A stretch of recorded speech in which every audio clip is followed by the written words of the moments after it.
नमस्कार दोस्तों, एक बार फिर से स्वागत है आप सबका हमारे महामाया ज्योतिष के कार्यक्रम में।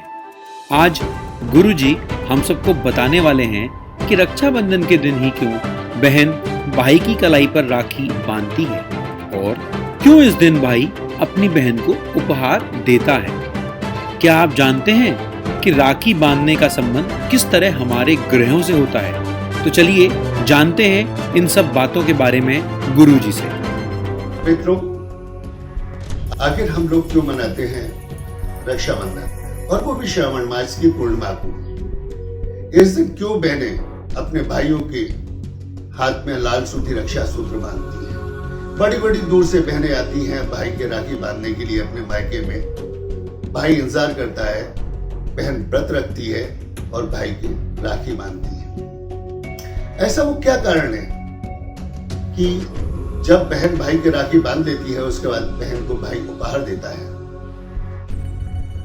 ऐसा कौन सा कारण है कि हिंदू धर्म में रक्षाबंधन का जो परंपरा बनी थी वो एक त्योहार के रूप में बदल गई? इन सारे सवालों का जवाब देने से पहले मैं ब्रजेश चंद्र रायजादा, महामाया ज्योतिष एवं अनुसंधान केंद्र बरेली की ओर से पहले जानो और फिर मानो के अपने कार्यक्रम में आपका स्वागत और अभिनंदन करता हूं।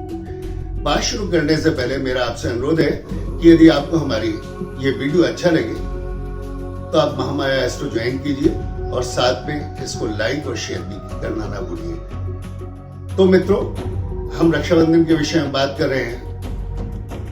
क्यों इसी दिन महालक्ष्मी ने राजा बलि के हाथ में राखी बांधी, द्रौपदी ने कृष्ण के हाथ में राखी बांधी, सिकंदर की पत्नी ने राजा पुरुष के हाथ में राखी बांधी। जी हाँ, महालक्ष्मी ने राजा बलि के हाथ में राखी बांध करके भगवान विष्णु को प्राप्त किया था। जी हाँ, राजा बलि ने भगवान विष्णु को 3 पग भूमि देकर उनको अपना बना लिया था। इसलिए माता महालक्ष्मी को ऐसा लगा कि प्रभु अब राजा बलि के हो गए और उनको मांगने के लिए माता महालक्ष्मी ने राजा बलि के हाथ में राखी बांधी और उनसे इसके बदले में भगवान विष्णु को मांग लिया। तो द्रौपदी ने क्या किया? द्रौपदी ने भगवान कृष्ण के हाथ पे राखी बांधी और राखी बांध करके अखंड सौभाग्य प्राप्त कर लिया। सिकंदर जब हिंदुस्तान में आक्रमण करने के लिए आया तो सिकंदर को मालूम था कि अब मेरा सामना किसी छोटे मोटे राजा से नहीं, अब मेरा ऐसे राजा से है सामना जिसको पर्वतेश्वर कहा जाता है और पर्वतों का राजा कहा जाता है, राजा पुरु। सिकंदर की पत्नी भयभीत हो गई और सिकंदर की पत्नी ने राजा पुरुष के पास जाकर के उसके हाथ में राखी बांधी और उससे ये मांगा कि युद्ध में मेरे पति को पराजित करे, कुछ भी करे, बंदी बना ले, लेकिन मेरे पति का जीवन जरूर छोड़ दे। तो मित्रों, कुछ बात आपके समझ में आ गई होगी कि ये राखी क्यों शुरू हुई। अब हम शास्त्रोक्त अवस्था में चले जाते हैं। तो जानिए, शास्त्रों में मंगल ग्रह को भाई और बुध ग्रह को बहन का नाम दिया गया है। वहीं पर मंगल को कर्म का और बुध को व्यापार का वाहक माना गया है। अब हम असली बात की ओर चलते हैं कि किसी व्यक्ति के जन्मांग में यदि अकेला मंगल या बुध खराब होता है तो उसके सारे अन्य ग्रह कितने भी अच्छे हो खराब हो जाते हैं और सोते रहते हैं। और जिस समय मंगल कार्य होगा, बुध जिस समय बहन का विवाह होगा या बेटी का विवाह होगा, उसी समय मंगल या बुध जागेंगे और एकदम परेशानियां ला करके खड़ी कर देंगे। ये परेशानियां छोटी मोटी नहीं होती, बड़ी होती हैं।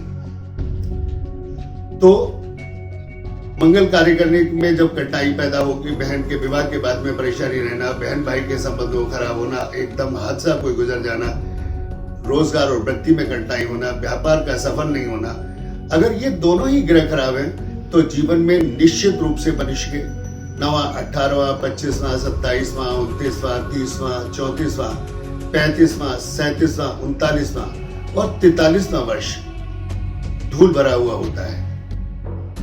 उसके सामने, व्यक्ति के सामने आकस्मिक कठिनाई आनी शुरू हो जाती है। दूसरी चीज, 3 स्थान में कुंडली में बुध अगर बैठा हो तो वो भाइयों को और परिवार के लिए उन्नतिदायक होता है और अपनी ससुराल में जाने के बाद में ससुराल के लिए उन्नतिदायक होता है। जब किसी कन्या का उत्तम होता है तो मैके में प्रगति होती रहती है, शादी हो जाती है तो मैके की प्रगति रुक जाती है और ससुराल में प्रगति होनी शुरू हो जाती है। अगर 3 घरों में ये बुध अच्छा है तो 4 घरों में बुरे से भी बुरा होता है, और वहां बुध बहन और मंगल यानी भाई के जीवन में संघर्ष और हादसे और आकस्मिक घटनाएं को पैदा करना शुरू कर देता है। चौथा, यदि मंगल और बुध दोनों ऐसे घरों में बैठे हों जिनमें जहां पर एक अच्छा और एक खराब हो तो दोनों ही के फल उत्तम प्राप्त हो जाते हैं। तो मित्रों, हमने खराब फल जब 100 कुंडलियों में से 70 कुंडलियों में देखे हैं तो ये मनुष्यों द्वारा भी देखे गए होंगे। बस इसीलिए हमारे विद्वान और मनुष्यों ने इस दोष के निवारण हेतु श्रावण मास के श्रावण नक्षत्र में भाई की कलाई पर बहन द्वारा लाल धागा बांधना और भाई द्वारा बहन को उपहार देना और उसके जीवन की रक्षा का वचन देने का विधान बनाया। आप कहेंगे श्रावण मास का श्रवण नक्षत्र ही क्यों, दूसरा नक्षत्र क्यों नहीं? ये बात आपकी सही होगी। इसको स्पष्ट करने के लिए ये जान ले कि श्रावण मास की पूर्णिमा श्रवण नक्षत्र में होती है और इस दिन चंद्रमा शनि की राशि में और अपने नक्षत्र में होता है।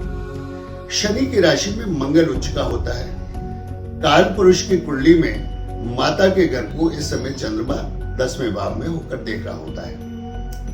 दूसरी बात, चंद्रमा का बुध पुत्र है और मंगल मित्र है, इसलिए कोई भी व्यक्ति अपनी मां के पास जाए और माता का मित्र अगर सामने हो और मित्र उसकी शिकायत करे तो संभवतः माता बच्चे को डांटती है और संभालती है। इसी प्रकार से चंद्रमा के इस नक्षत्र में, वो भी श्रावण मास के श्रवण नक्षत्र के चंद्रमा के समय में बुध और मंगल दोनों मित्र संबंध में आ जाते हैं और न चंद्रमा के सामने बुध बोलता है न मंगल बोलता है। ऐसा हमारा शास्त्रों में सोच है। इसलिए शास्त्र ने इस दोष का परिहार करने के लिए श्रावण मास के श्रवण नक्षत्र यानी चंद्रमा के नक्षत्र में माता के नक्षत्र में माता के घर पर मंगल भाई के लाल रक्षा सूत्र बांधना बहन के द्वारा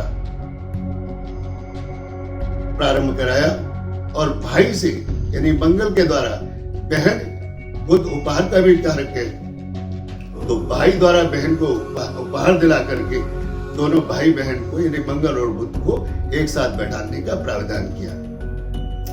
अगर बहन या भाई किसी का भी मंगल या बुध खराब हो तो श्रावण मास की राखी नक्षत्र में श्रवण नक्षत्र में बहन के द्वारा भाई के राखी बांधने से मंगल और बुध दोनों एक हो जाते हैं और वो दोनों भाई बहन आकस्मिक परेशानियों से बच जाते हैं। ऐसा शास्त्रों में कहा गया है और ऐसा हमारे परिवारों द्वारा माना गया है। जय भवानी, जय मां भारती।